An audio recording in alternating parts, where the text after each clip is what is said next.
wabarakatuh. Alhamdulillahilladzi arsala rasulahu bil huda wa dinil haqqi liyudhhirahu 'alad dini kullih wa kafa billahi syahida. Asyhadu an la ilaha illallah wa asyhadu anna Muhammadar Rasulullah. Allahumma shalli ala sayyidina Muhammad wa ala alihi wa sahbihi ajma'in, amma ba'du. Pemirsa Cahaya Ramadan, Sorot Media yang saya hormati, marilah kita bersyukur kepada Allah Subhanahu wa taala dengan rasa syukur yang setulus-tulusnya. Pada saat ini kita berada di seputaran waktu yang insya Allah tidak lama lagi kita akan segera memasuki bulan penuh berkah, bulan penuh keistimewaan, karena di dalamnya pula kita semua akan diistimewakan oleh Allah Subhanahu wa taala, yakni bulan puasa atau bulan Ramadan. Atas ridha Allah, alhamdulillah kita diijabah dengan panjang umur, diberikan kesehatan lahir dan batin, diberikan kekuatan untuk terus istiqomah dalam berkhidmah kepada agama Allah Subhanahu wa taala. Salawat dan salam semoga tercurah limpahkan ke baginda yang mulia Rasulullah Muhammad sallallahu alaihi wa alihi wasallam. Semoga kita semua senantiasa mendapatkan syafaatnya, terutama di hari kiamat nanti kita mendapatkan syafaatul uzma. Amin ya rabbal alamin. Pemirsa Cahaya Ramadan yang saya muliakan, sekali lagi kita wajib bersyukur karena Allah Subhanahu wa taala telah memberikan kehormatan kepada kita semua dapat bertemu kembali dengan bulan yang menjadi dambaan seluruh umat manusia sejagat maya pada, yakni bulan suci Ramadan. Bagaimana Allah Subhanahu wa taala telah memerintahkan kepada kita umat Islam, terutama bagi kita semua orang-orang beriman, untuk melaksanakan rangkaian ibadah puasa pada bulan suci Ramadan selama sebulan suntuk. Sebulan ini pula kita semua akan diberikan anugerah yang melimpah. Sebulan ini pula kita semua akan diangkat derajat dan martabat kita oleh Allah Subhanahu wa taala dengan darajatan aliyatan fid dunya wal akhirah insyaallah. Maka atas kehormatan yang Allah berikan hingga kita dapat bertemu kembali dengan bulan suci Ramadan, tentu yang pertama wajib kita syukuri agar seluruh instrumen anugerah yang Allah telah berikan kepada kita ini senantiasa ditambah dengan tambahan kenikmatan yang lebih dan yang lebih.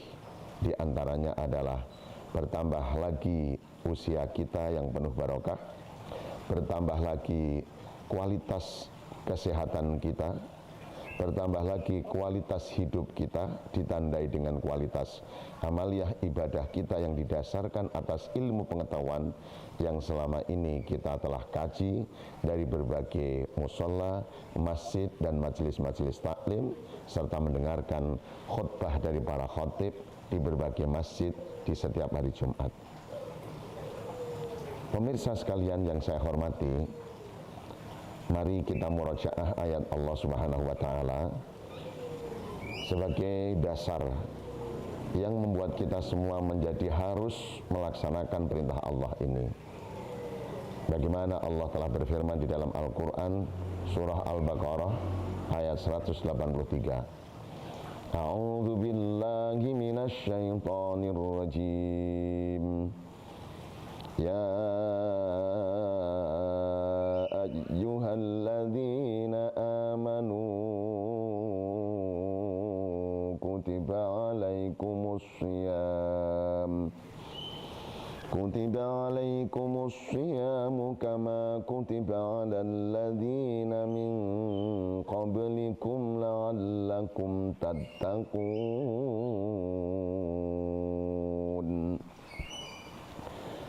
Allah telah memberikan undang-undang yang sangat jelas bahwa orang-orang beriman telah mendapatkan himbauan dan perintah dan himbauan dari Allah, yakni untuk melaksanakan satu kewajiban dalam hidupnya di bulan suci Ramadan, yakni melaksanakan ibadah puasa. Perintah Allah untuk melaksanakan ibadah puasa ini masuk dalam kategori hukum fardu ain. Fardu ain artinya kewajiban yang setiap nafsi, setiap individu wajib menjalankannya.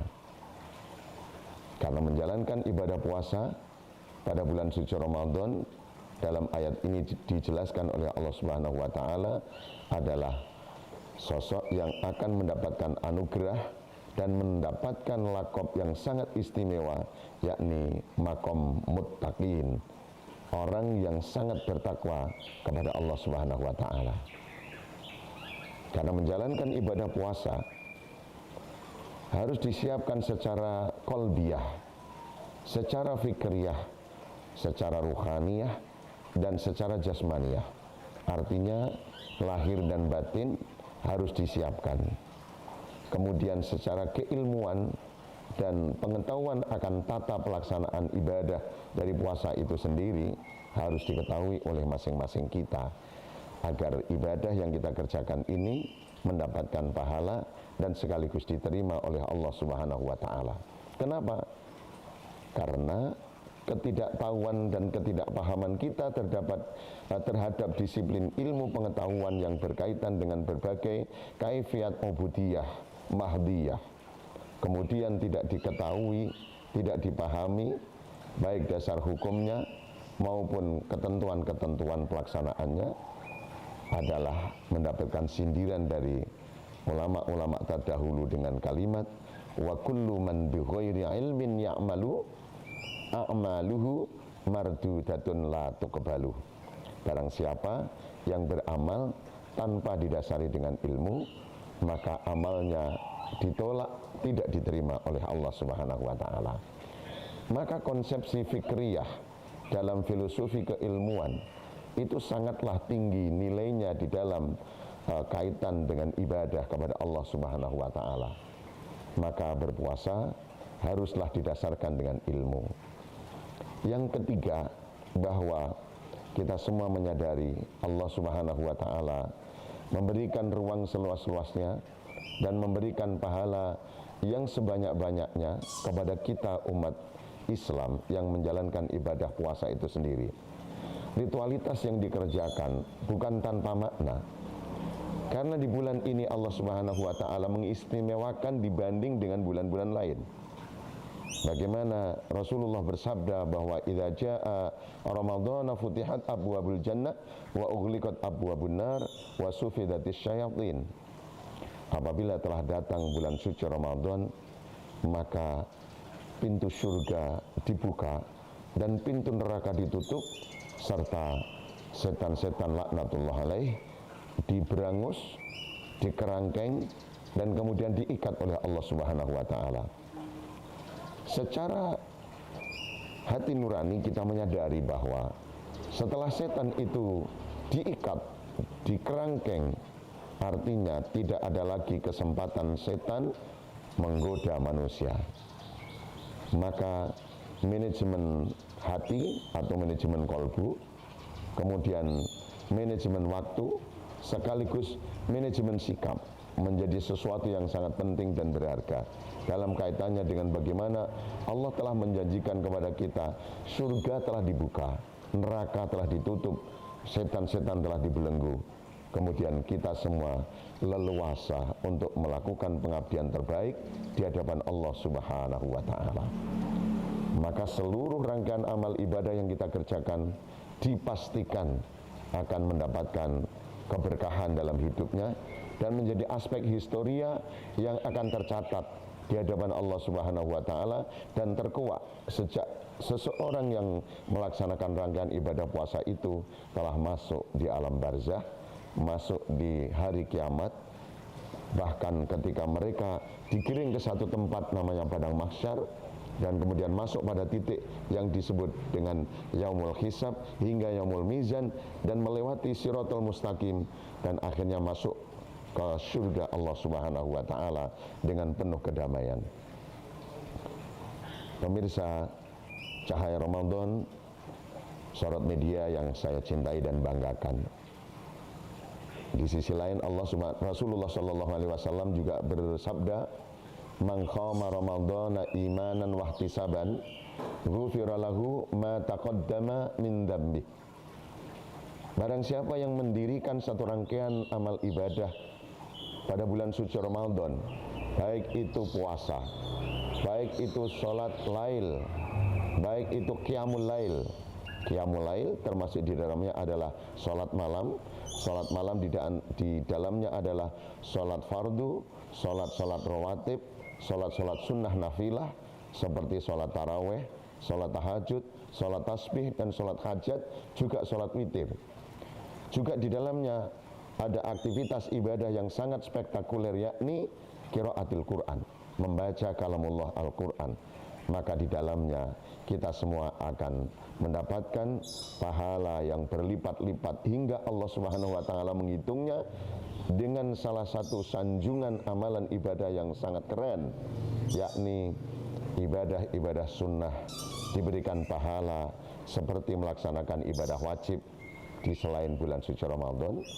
Ibadah-ibadah wajib dilipat gandakan antara 70 hingga 700 kelipatan pahalanya.